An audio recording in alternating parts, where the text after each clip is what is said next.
Hello, folks. Welcome back to another cast of Heroes of the Storm. My name is Lignar, and I am joined today by Adam. How are you doing today, man? Oh, I'm doing pretty well. Today's cast, we're going to be on Shire.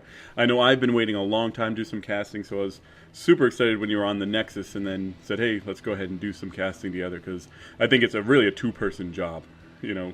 It definitely is. The two that I did before solo were kind of rough. Yeah, I heard them, I liked them, but it'll be great to kind of do it together. So let's kind of get into this match right away as we get to see the blue team here. From left to right, we have Samurai Zeratul, we have the American Jim Raynor, Vala the Demon Hunter, not Zeratul, that's Tyrael, and then Tassadar in his mech costume. And on the red team, we have Tassadar, just normal, Abathur, Falstad, the Elite Tauren Chieftain, and the Cook Stitches. I'm digging that they're showing off some of the skins in these matches and not just the straight-up heroes. I think this is the first time they've actually shown off the skins.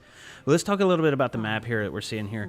The top and middle lane, the top and bottom lanes here, there's a shrine, and you have to control the shrine in order to take what we just saw there was the Dragon Knight statue. You have to control both of the shrines at the top and bottom to take control of that statue. Then one of the players on your team will go channel on that statue, just like a lot of the other PvE objectives we see that involves a channel. That player then becomes the Dragon Knight, and honestly, I'm not sure, and they might have changed this a couple times by now since it's still an alpha. If it's a period of time or until the Dragon Knight just dies, I think it's actually a period of time, or he dies, I'm not sure. Yeah. But they really haven't given us a whole lot of detail on that I've seen. Do you know from the Nexus? Or have they released anything like that? I mean, this is the first time we've actually seen this map. Well, from the other match that they showed, it was either or thing. If the other team can burn you down fast enough, they kick you out of it, or you just get a certain amount of time.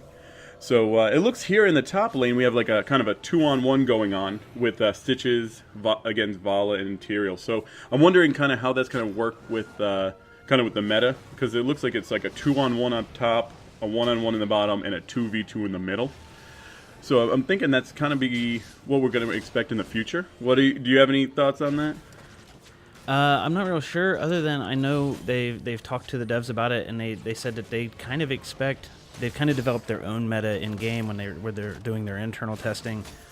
But they kind of expect once they get this out to the community that the meta is just going to shift all over the place, which it makes total sense that that's actually what's going to happen. So they've even mentioned that about comp as far as having pure support class and that kind of stuff, and how the community is actually going to use these characters. So and it looks as though the red team here is going to try and get the first activation of this Dragon Shrine, as Abathur's kind of sitting there with both the top and bottom shrines under their control. I don't know if I like the idea of Abathur being the Dragon champion compared to some of the kind of more like tankier heroes that could be in that role. I think he has the ability. It's nice to kind of get him out from behind the scenes and up front, because it kind of gets you a little bit more kind of direct damage. But when he comes out of that dragon, I think he's going to be squishy, and he can't really run away all that well because of his like slow movement speed. Unless he can use the ability where he can tunnel anywhere on the map. I'm not sure if there's a cast time on that ability. So if he's quick and can get that, if he's got his teammates around him and maybe help support him a little bit while he's getting away. I think it's kind of a either or. If you have a good team coordination, you could probably do it where Abathur's just not going to get smoked as soon as he gets kicked out. But and as we see here, he actually specifically kind of ran out as he knew he was going to die. But Zeratul was planning on it, and I think he's going to take him down right there. So and we got to see a pretty good example there of how Abathur just can't fight. Now his teammates right now are trying to kind of get a little bit of swing back in their favor, as both Raynor and Tassadar are kind of rolling low on health, but it's kind of a back and forth match so far. They definitely did enough damage with that dragon to make it worth it, getting it first, but with Abathur hanging back, it's going to be tough for them to really keep the pressure on. Definitely isn't. It looks like I can't tell from the minimap. For a minute, I thought the red team already had control of the shrine on the north, but I don't think those have respawned quite yet. I think it was just a player portrait that I saw on the minimap. But it does look like. Also, with this map that we're seeing here, there are the mercenary camps, the NPCs that you can defeat to get control of. That'll come kind of help you out a little bit. And I'm kind of curious why they didn't go for a mercenary camp while they had the Dragon Knight, or maybe the blue team go for the mercenary camp to maybe offset the Dragon Knight a little bit. But maybe that's some of that metagame that may, I guess, develop or even shift as the game comes out and we get it into beta and we see how things go. I think it's interesting. I don't know if this is a Mac mechanic or if their kind of creative use of game mechanics, as the Siege Giants actually are going past the first wall in the bottom lane and attacking directly to the towers behind it. You can see it right now on the right-hand side. That's really interesting how they were able to kind of push them that way instead of into the lane and the traditional way through. Yeah, and I've noticed before on other maps that it seems like the pathing for those mercenary camps isn't entirely accurate, where you have them for a limited amount of time and they walk backwards and get on the path and then start going towards the enemy base, and that could just be maybe being an alpha that's part of maybe one of the issues they're dealing with and how they did bypass that wall. And I didn't notice that until you pointed it out, and I thought, yeah, sure enough they did. So what I also find interesting is right now you kind of see blue team really trying to push the lanes, as red team's really splitting themselves around throughout the map in order to kind of get the most XP. And you can see in terms of levels, red team's just a little bit higher. They hit level 8 about 30 seconds before blue team was able to. So I wonder if they continue that way, they'll probably hit level 10 and get their heroic abilities sooner, kind of be able to add to the pressure at that point instead of right now. Yeah, especially if they keep the pace up. Although blue team looks like they're making a comeback there in regards to that. Actually, it looks like they moved ahead a little bit in terms of levels. So I think as long as, once you hit level 10, you have an advantage. But as long as the other team is not far behind you, or I guess a better way to say it is if you're not far behind the other team, if you're behind that curve, if you hit level 10 just shortly after they do, it's really not going to be that big of an advantage. And as we see, the gap kind of closed a little bit more, and red kind of came back ahead. So it's definitely, if you're far ahead, you can definitely shift the odds in your favor with the heroic abilities. So, and we can see how important this middle shrine is, as Tassadar is not taking the chance to kind of go back and heal, and just keeping the Elite Torn Chieftain off of it, because they really don't want a second Dragon Knight coming at them. Definitely not, but it doesn't look like, the red team seems like they're pushing the blue team back, so it's not looking like they're going to be very successful here. I'm kind of curious, was that Zeratul that looked to be going back for the... Yeah. Tassadar. Looks like he's getting the channel. Tassadar, sorry, yeah. And he did get the channel. The red team has a Dragon Knight again, and I'm kind of curious if maybe Elite Torn Chieftain up there is going to go for the NPC camp while they have the mercenary camp while they have the Dragon Knight, but it doesn't look like it. Just going to move in and go do some damage to a town, it looks like. It was really interesting just a moment ago as we got to see Falstad really shine, and what I think is going to be one of his strengths is his movement abilities. He was able to jump and really get to Raynor and kill him before he could really get away, and that's, I think, the main strength of Falstad is that mobility.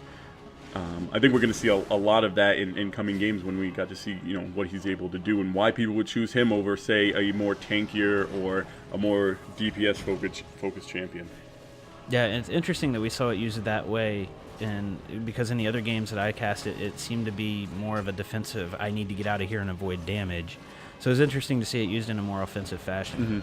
And then we got to see Elite Torn Chieftain use his, I believe it was called Stage Dive, where he can just teleport anywhere on the map and do some damage where he lands. And that's another one of those characters that I can't wait to play, just for the fun abilities like that.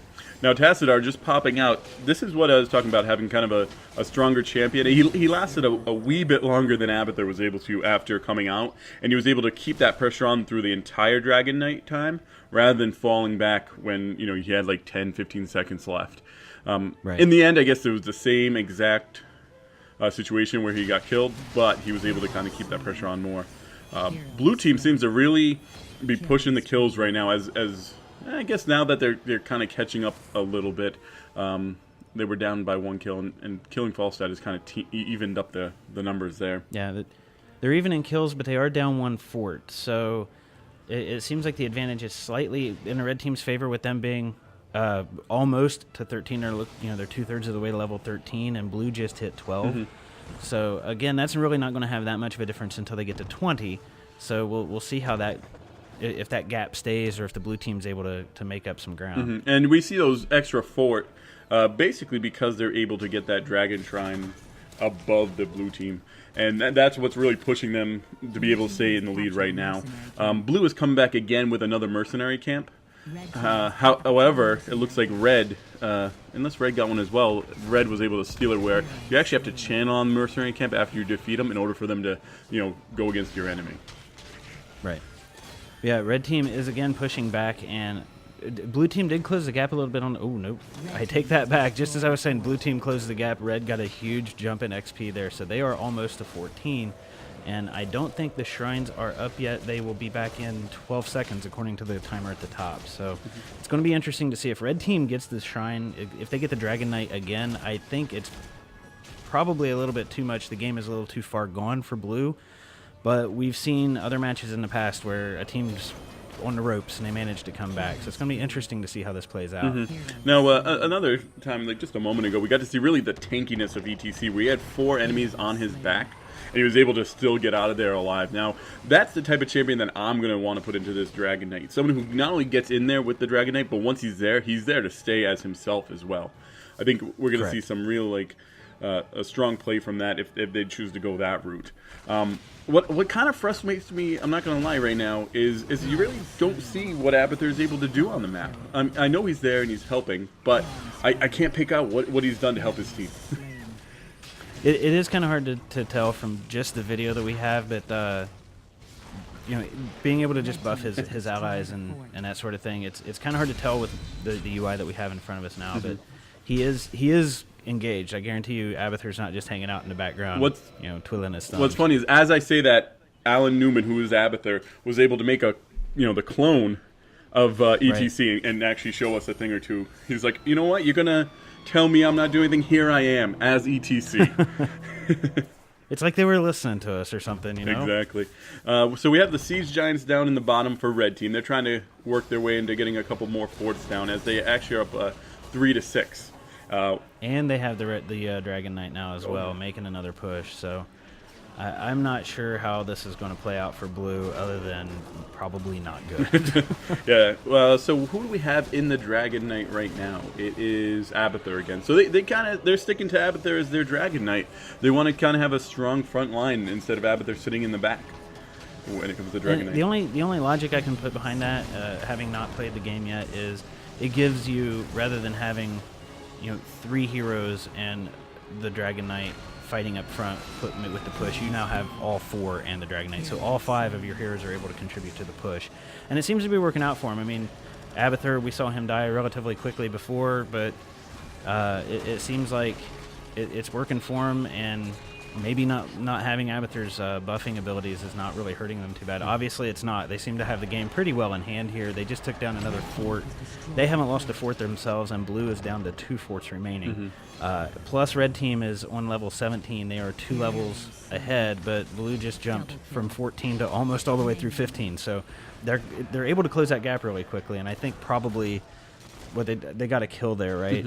As the Dragon Knight went down, so that's probably where that XP boost came from. Yeah, yet again, they were able to kill Abathur pretty much as soon as he undragon knighted. You see Tyrael here. He's trying to take out Stitches, kind of get a little bit closer in terms of level, but he has that tower protecting him, and Tassadar does the same as he's heading up against Raynor. The red team's doing a great job at using their towers to make sure that the finishing shots aren't being done on them. They're zoning them to the best of their ability and keeping them at range. So they if you go in and kill them, you're going to die from the tower.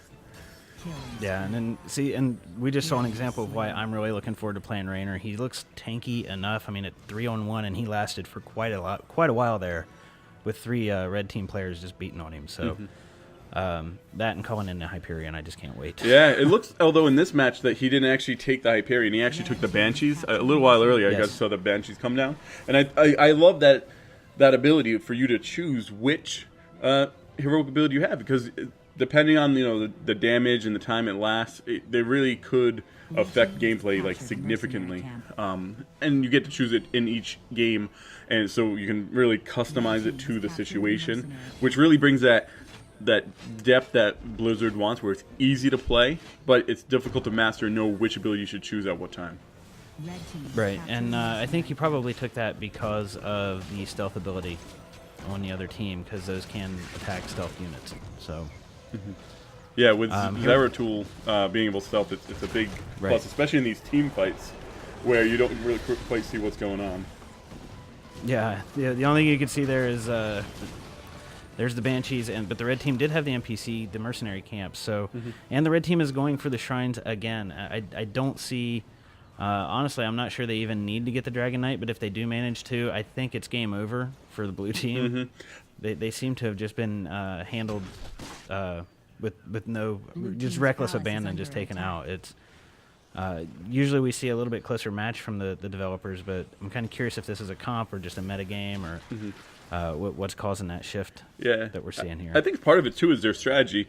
Like if you look in the middle lane there, they had ETC and Tassadar, so they had their support and really their tank kind of pushing mid. So it took 4 of the other team's champions to even like threaten them. They were able to kind of stay in there and deal some damage, and as the rest of their teammates took the shrines. It looks again like Falstad is about to become the Dragon Knight, unless Zeratul is able to take him down here. Yeah, I don't remember what the name of the ability is there. It's the Time Warp, effectively, from StarCraft 2. That it managed to interrupt the channel, but Falstad did escape.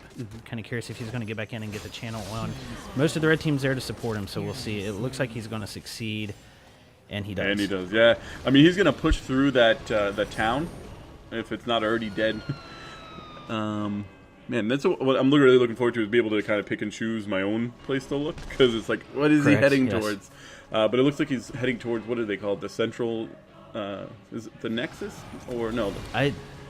I've heard Nexus, and I think a lot of the terms I've heard are kind of carried over from other games in the genre. So I refer to it as the Nexus, but that's just because what I kind of refer to it as generically. So. Yeah, because that's definitely what's called in League of Legends. So it looks like they're gonna take it down here. I don't know if blue really has enough damage to stop them, and it looks like we do have a victory for the red team.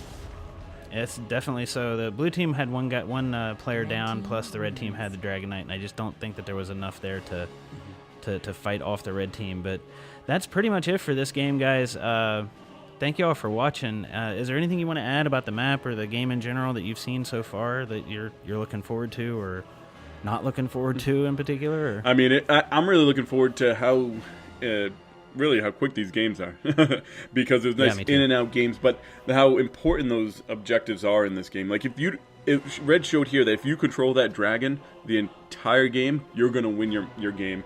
And blue wasn't too far behind in terms of level, but it would have helped a lot if they would have gotten 1, maybe 2 of the Dragon Knights out there. Yeah, I think I'm most looking forward to the PvE objectives that kind of change the genre up and keep it. It seems like a complete departure. You know, the mercenary camps, NPCs, but these objectives seem to be a complete departure from the rest of the genre, and that's what I think is going to be the thing. I guess the game changer, for lack of a better phrase, for Heroes. Oh, for sure. Thanks again for having me. We'll definitely be doing this again next time we get some gameplay video to cast for you guys out there. Heck yeah! Thanks for watching, guys, and hopefully next time we'll be doing this from a replay. Yes. Goodbye.